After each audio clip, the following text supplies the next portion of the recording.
সত্য কথা বলতে ভয় পাই না, কার্পণতা নেই, এই জন্য কি কষ্ট পাবেন না। এইবার কি করেছি জানুন, ওই নৈষ্ঠিক ব্রাহ্মণ ঠিক যখন যাচ্ছে, কিন্তু করমা ঠিক একটু বেলা হয়ে গেছে, এবার কাপড়ও ছাড়েনি, বাসি কাপড়ও ছাড়েনি, ওই অবস্থায় রান্না করছে। আর মনে মনে চিন্তা করছে, গোপাল আজকে আমার গোপালের বড্ড ক্ষুধা পেয়েছে, আজকে আমার গোপালের বড় যন্ত্রণা হচ্ছে গো, আমার গোপাল আজকে বড় অভিমান করে বসে থাকবে। ঠিক ওই বাড়ির উপরে দিয়ে করমার ঘরের পাশ দিয়ে ব্রাহ্মণদের স্নানে যাওয়ার রাস্তা, ওই পথ ধরে নৈষ্ঠিক ব্রাহ্মণে যখন যায়, হঠাৎ করে দেখতে পায় করমা বাসি কাপড় না ছেড়ে রান্না করছে। এই করমা, কি করছিস তো? দণ্ডবাদ ঠাকুর মহাশয়, আমি না আমার গোপাল সোনার জন্য রান্না করছি, আমার লালার জন্য রান্না করছি। ছি ছি ছি ছি ছি, তোরা পাই তো, তোদের কোনো চরিত্র ঠিক নেই, তোদের কোনো নিষ্ঠাগত বিচারও নেই, কারণ তোদের চরিত্রও যেমন, তোদের নিষ্ঠাটাও নেই। হ্যাঁ, পুত পবিত্র নেই, এই স্নান করে করা নেই, এই অস্নান্ত অবস্থায় দিলে কি গোপাল খায়?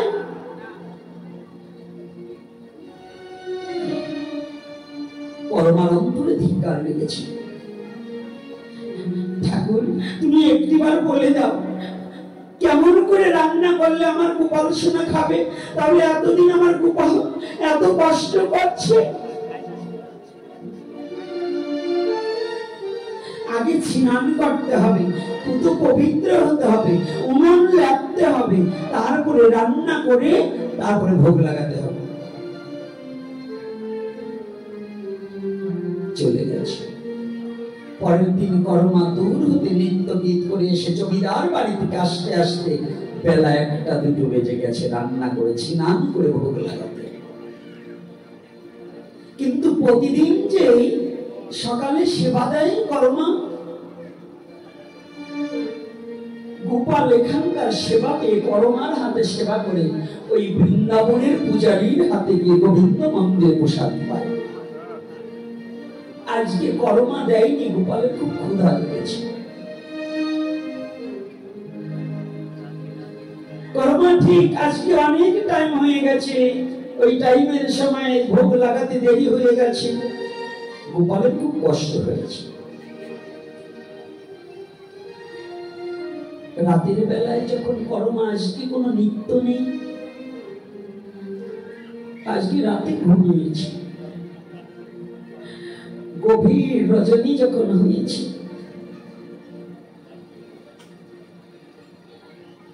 ভগবান গোপাল ওই পাথরের মূর্তি থেকে প্রকট হয়ে বলছে, ও মা, মা, ও করমা, মারে, জানো আজ আমার বড় ক্ষুধায় কষ্ট পেয়েছি মা। প্রতিদিন তুমি যেমন করে সেবা দাও, কত আপন বলে আমাকে ডাকো, আজকে তুমি আমাকে ক্ষুধায় কষ্ট দিয়েছ, আর আপন করে আমাকে কখনো ডাকো।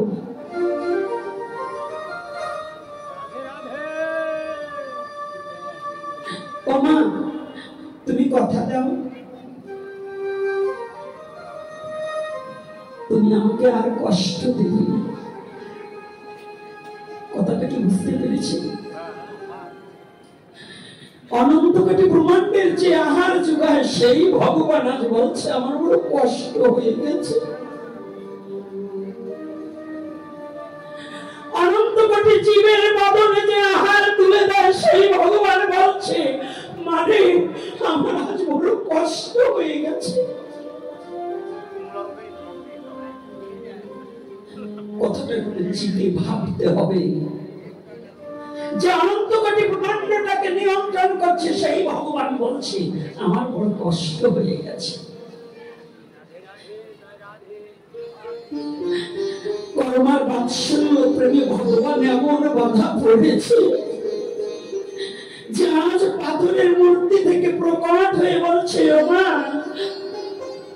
ওই দুষ্ট ব্রাহ্মণের কথায় তুমি আমাকে আর এমন করে শাস্তি দিও না।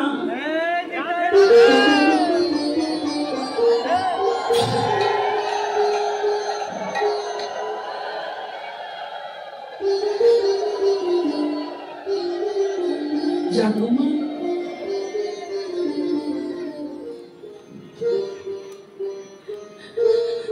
এই বিশ্ব জগতের মাঝে ভক্তির দ্বারা বিশ্ব জগৎ পবিত্র হয়ে যায়। মানে আমি তোমার ভক্তের কাছে তোমার ওই কাপড় ছাড়ার না ছাড়া নেই, বাসি কাপড় আর পবিত্র বস্ত্রই তোমার ভক্তির কাছে আমার সমস্ত নিষ্ঠা পরাভূত হয়ে গেছে। মা, তুমি একটিবার আমাকে প্রতিদিন যেমন করে সেবা দাও, আমাকে তেমন করে সেবা দিও না। কর্মচন্দ্র উঠেছে কি কে তাকে দেখলাম, তাকে দেখলাম। কর্মা রাতে ঘুমাচ্ছে না। গোপাল, আজকে আমার জীবন সার্থক। এ জগতে কে এমন করে তো মা বলে ডাকার মতো আমার কোন বান্ধব নেই, আমাকে মা বলে ডাকবে।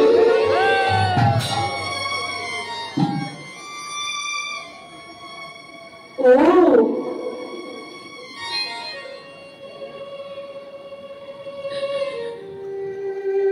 গোপাল, এই হতভাগা দাসের ভাগ্যে তোমার বদনে মা বলে ডাক শ্রবণ হলো। তুমি এই হতভাগা দাসীকে মা বলে ডাকছো।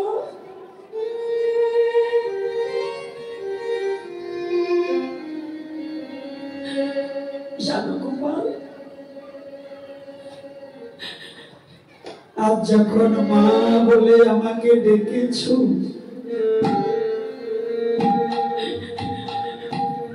আমার দয়ার জগতে তুমি ছাড়া আর কোনো বান্ধব নেই।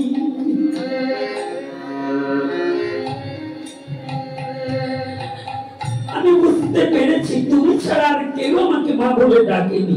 তবে তুমি যখন ডেকেছো, তবে একটা কথা, যখন তুমি মা বলে ডেকেছো, তুমি আমাকে কথা দাও গোপাল, যেদিন এই হতভাগা দাসী কেউ থাকবে না, হতভাগা দাসীর যেদিন এই অবলীলা সাঙ্গ করার সময় ঘনিয়ে আসবে, যেদিন একে একে সবার মায়া পরিত্যাগ করে হতভাগা দাসীর যাবার সময় হবে, জগতে সবাই আমাকে দূর দূর করে তাড়িয়ে দিলেও তুমি আমাকে তোমার চরণ থেকে কখনো ছেড়ে দিও না।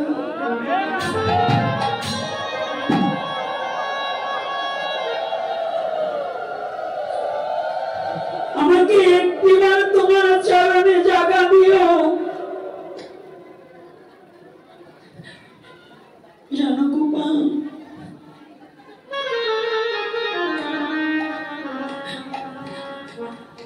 ওটা তোমার চরণ ছাড়া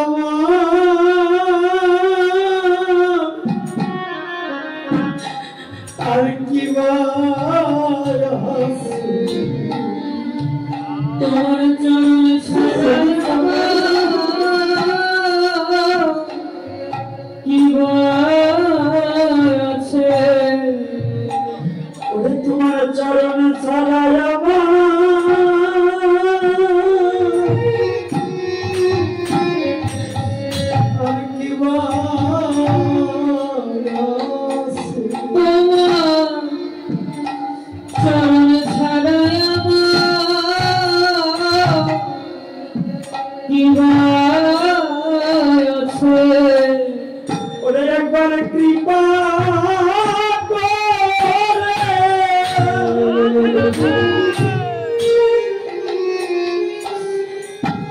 তোমার চরণে রেখো।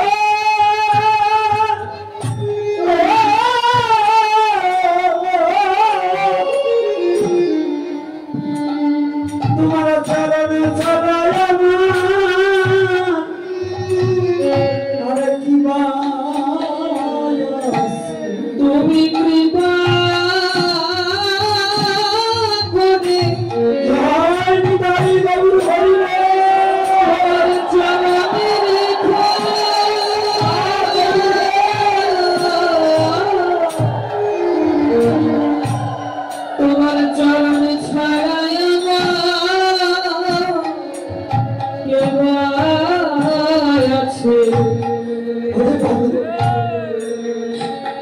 আমি তোমার চরণ ছাড়ায়া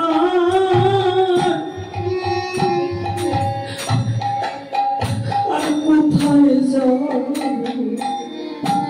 আমি তোমার চরণ ছেড়ে কোথায় যাব? তোমার চরণ আমার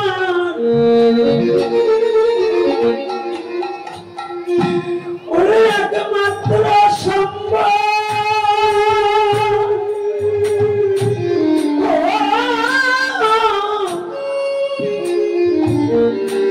তোমার চরণ ছাড়া আমি আর কোথায় যাব?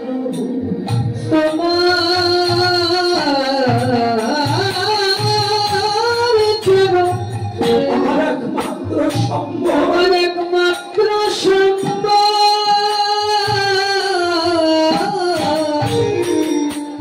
তোমার চরণ ছেড়ে কোথায় যাব?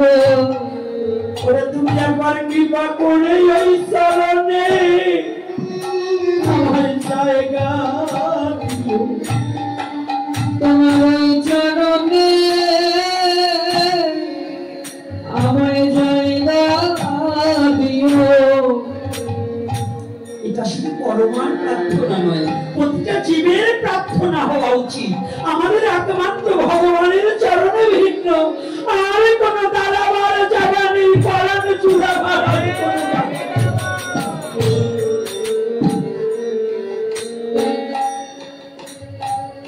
সুখের লাগিয়া যদি খোঁজ ত্রিভুবন, কৃষ্ণ বিনে সুখ দিতে নাহি কোন জন।